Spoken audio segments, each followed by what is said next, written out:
What is J2EE? J2EE is a set of specifications for enterprise, like web services or microservices, and the idea is that it brings you a toolkit that you don't have to reinvent the wheel. You don't have to write your own HTTP server. You don't have to have your own mechanism for interpreting a request and sending the response back to the server. Here we're going to just read a few of the important technologies that some of them we're going to learn on this class.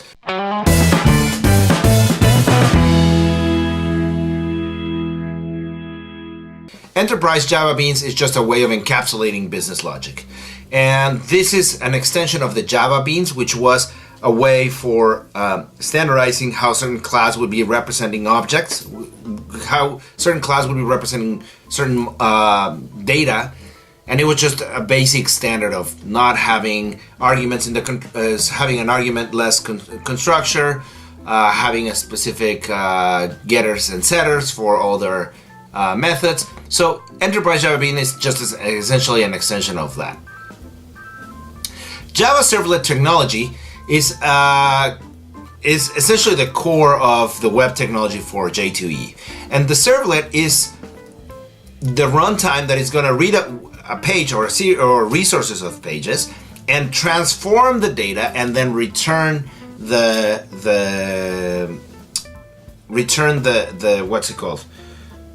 result. And let's think it this way. The servlet technology for J2EE is the basic building block. It's a foundation of J2EE. Meaning that some of the other technologies that have evolved with time, they have built on top of servlets. An example would be the Java Server Pages. And I'm going to skip right now Java Server Pages because in reality, it went from Java Servlet technology to Java Server Pages. Java Server Pages was Java's response to PHP. And PHP was starting to become really popular, and Java was dominating the market of web technologies in the early 2000s, that Java wanted to make it easier. Java, throughout time, has been copying other technologies from other languages, like doing futures and promises and things like that. It's copied it from all the asynchronous technology. It's copying it from things like JavaScript, or it has been trying to accommodate itself to bring itself to date. So JSP was a response to PHP. However, JSP, as cool as it was not really solving a lot of the problems. So Java Server Faces, it was an extension of that, where it provided a lot of extra UI components to make it easier to develop the pages, because otherwise, in a way, if we want to see it as a pyramid, let's assume that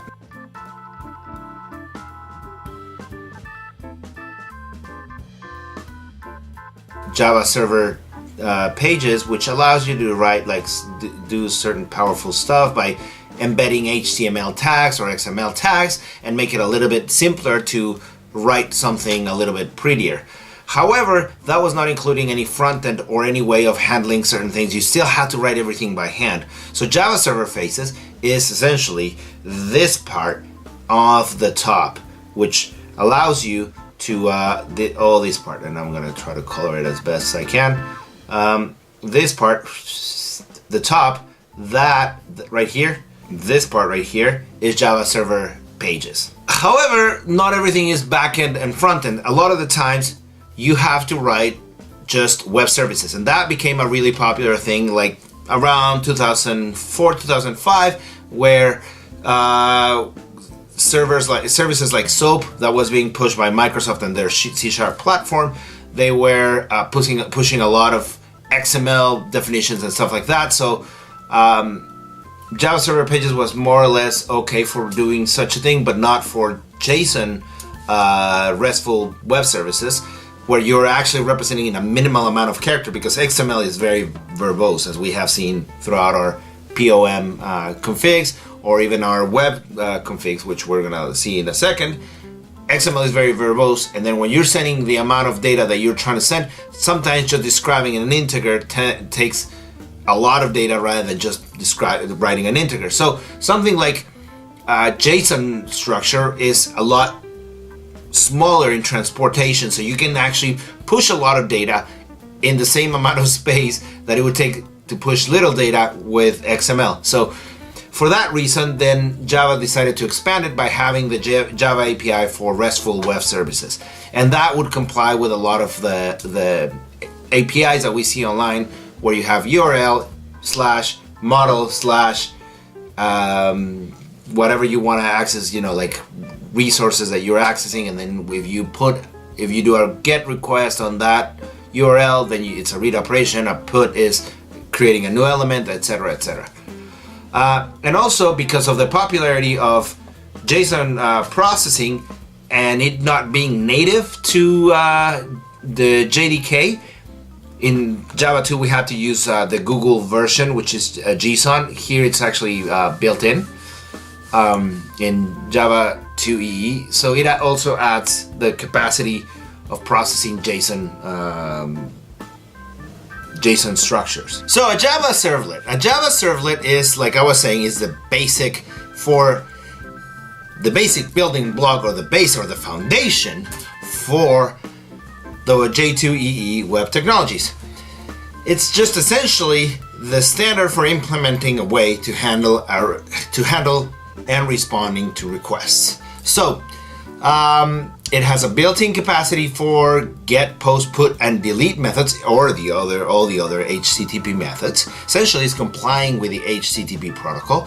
And the way to create one is to inherit from HTTP servlet to create one. And the inputs are HTTP. Well, each one of the functions, like do get, do post, they receive two arguments: the request and the response object. Now, we don't have to create a new response and then return it. What they did is that they created it for us, and they manipulated or set it up as a basic thing. And then the way that we output stuff is by grabbing that input and manipulating it. The reason why that works is, if you guys remember the video of passing by reference and passing by value. Here we're passing by reference, therefore every modification into the response, it is being applied to that object, and then it's kept alive. If you have any questions about that, you can see the video, which I'm gonna put somewhere. Java server pages. Java server pages is one of those. It's essentially a servlet plus. It is a web page that, upon being read for the first time, it's translated into a servlet and then compiled into a servlet and then dispatched. It has special tags to identify parts of the code that should be run in Java. So anything that is by greater than, lesser than tag, like an HTML tag with the percentages inside of it, very much emulating what PHP does with the question marks.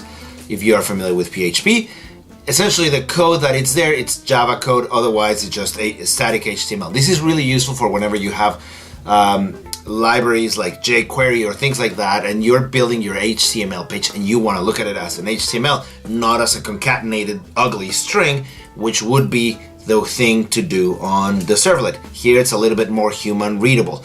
That's why it's still useful, that's why it's still valid, despite having other technologies that are a little bit more familiar. Anyway, the first time that the code runs, it gets converted to a servlet and then executed. The advantage of this is that it's damn fast. The Java runtime is extremely fast, and that's why Java has been one of the most popular web platforms since its inception. This is a simple hello world, and we're gonna be discussing some of that of some of the code in a second. Okay, so Java server pages, Java server faces. Java server faces is an MVC web framework, and if you have a question about MVC, I'm gonna link right here the video for MVC to try to help you go back to it and really understand the basics from Java 2, where we were designing some of the user interfaces. MVC, which is model, view, controller, and the model just represents the data. In this case, it would be a bean, a Java bean, and the view is the JSF file, and then the controller is a servlet that dispatches that. The cool thing about Java server faces is that you can just create or reutilize one of the servlets that is already written for you, and you're essentially just writing the HTML with a bunch of components and special tags that do a bunch of things. Example, you have a URL or a link that you're clicking, and you can actually, upon click, submit certain value back to the server. And you don't have to worry about like, oh, am I submitting a form? Am I passing the right value? Am I doing the right thing? And as a little example, after we're going to be explaining a simple task. Okay, it provides a bunch of UI tags that you can reuse and make it really easy for you. Makes the data transfer between the UI and the components very, very, very simple. And it keeps the state, which allows you to even not think about of the front end as much. So you can build like super rich stuff by combining those with like some more advanced front end technologies. And it's an interesting combination of backend and front end all at once. The faces config file is just essentially telling us where the beans or the models for the view controller, which files we're going to have, and how those objects are going to be handled. In this case, I want to put a special attention in here, because you can see how I can manage the scope of how long an object lives. So for example, the hello controller, which is the first thing in the top, it lives for the entire session. That means that I'm going to be sending a bunch of requests, response requests, and then say that I leave for half an hour and then come back. The session might be a different one, but at the very least, the same object was alive and I was not creating the same thing in memory and bombarding the server. So it keeps the same object alive for a little bit.